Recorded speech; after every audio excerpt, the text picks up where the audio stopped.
राष्ट्राय स्वाहा.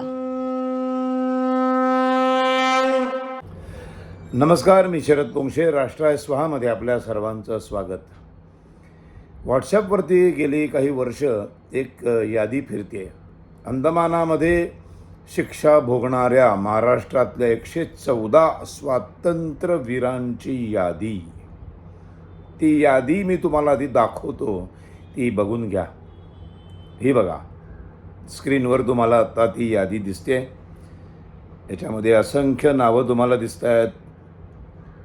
सगळ्यांच्या पाठीमागं स्वातंत्र्यवीर असं लावलेलं आहे.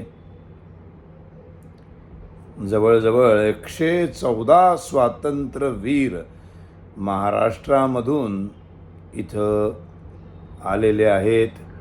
त्यांनी शिक्षा भोगलेल्या आहेत. तर ही यादी तुम्ही बघितलीत. आता सत्य परिस्थिती तुम्हाला मी दाखवतो. आता आम्ही दर महिन्याला अंदमान बोलवतो यात्रेमध्ये सेल्युलर जेलमध्ये जात असतो. तर यावेळेला मी ठरवलं की सेल्युलर जेलमध्ये तिथल्या व्यवस्थापनाने, तिथल्या प्रशासनाने जी ऑफिशियल यादी लावलेली आहे ती यादी मी तुम्हाला आता दाखवतो. त्यावेळेला बॉम्बे प्रोव्हिजन असं म्हणायचे, तेव्हा महाराष्ट्र असं म्हणत नव्हते. तेव्हा पहिलंच नाव बघा, 1909 ते 1921 वर तुम्हाला कालखंड दिसतोय. त्याच्यावर लिहिलेलं आहे बॉम्बे.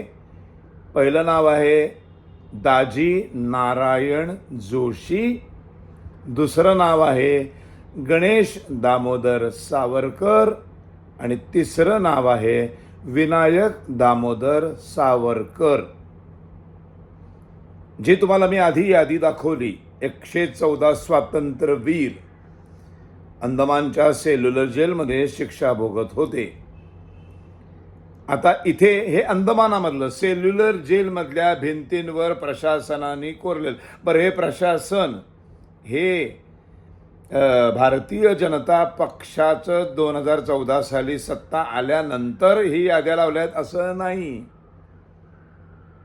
हे पहिल्यापासूनच लावलेलं आहे.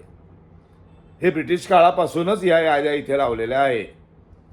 त्या आता फक्त भारत स्वतंत्र झाल्यानंतर छान व्यवस्थित पद्धतीने त्या लाद्या बसवलेल्या आहेत. आणि तेव्हा काँग्रेसचं राज्य होतं गल्लीपासून दिल्लीपर्यंत. त्यामुळे त्यांना या खोटी यादी जी मी आता पहिल्यांदा दाखवली 114 लोकांची, ती लावता आली असती पण त्यांनी लावलेली नाही. तर बॉम्बेच्या पुढं तुम्हाला पंजाब दिसेल. मग पंजाबच्या नंतर तुम्हाला युनायटेड प्रोव्हिन्स दिसेल. मग बंगाल दिसेल. मग बंगालच्या नमल तुम्हाला युनायटेड प्रोव्हिन्स दिसेल. मग मद्रास दिसेल.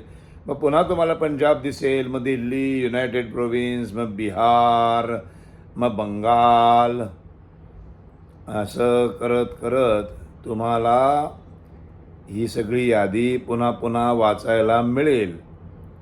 कुठल्या कुठल्या राज्यातून सेल्युलर जेलमध्ये कोण कोण कैदी, त्यांचा कालखंड वरती लिहिलेला आहे. आणि ह्या कालखंडामध्ये किती कैदी आसामपर्यंत आले. त्याच्यामध्ये तुम्हाला पहिल्यांदा जी तुम्हाला मी नावं दाखवली 114 स्वातंत्र्यवीर म्हणून, यातलं एकही नाव नाही भारताच्या इतिहासाचं. आणि स्वातंत्र्यवीर सावरकर यांच्या द्वेषापोटी या व्हॉट्सॲप युनिव्हर्सिटीमधून अशा घाणेरड्या नावांच्या याद्या आणि इतिहासाचं असं विद्रूप स्वरूप आपल्याला असं बघायला मिळतं. आणि सामान्यपणे लोक सेल्युलर जेलमध्ये कधी जात नाहीत. खरा इतिहास कधी कोणाला माहीत नसतो.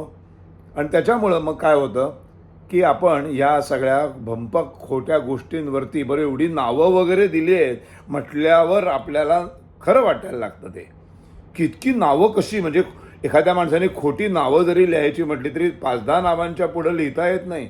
आज इतकी नावं लिहिलेली आहेत. बागल यदू पाटील, आत्माराम संतू भोसले, बाबाजी भुजंग भोसले, राजू खंडू भोसले, रघु मानाजी भोसले, नाही का, स्वातंत्र्यवीर बिरबत कुणबी, अन्ननाथू, बाळकृष्ण बारकू भीमा, गानूबापू चव्हाण, कृष्णाजी गोपाल, एवढं पण नावं सुचणं किंवा ही यादी आता नेमकी कुठल्या स्वातंत्र्य युद्धामध्ये सगळे स्वातंत्र्यवीर होते हे काही मला माहीत नाही. पण हे जे पसरवलं जातं की सेल्युलर जेलमध्ये अशी यादी आहे, तर हे किती धादांत खोटं आहे हे तुम्हाला मी दाखवण्याचा, हा सूर्य हा जयद्रथ असा दाखवण्याचा मी हा प्रयत्न केलेला आहे. आणि त्यामुळं हे सत्य आहे, हे सेल्युलर जेलमधलं हे मुद्दाम तुम्हाला दाखवायचं आहे.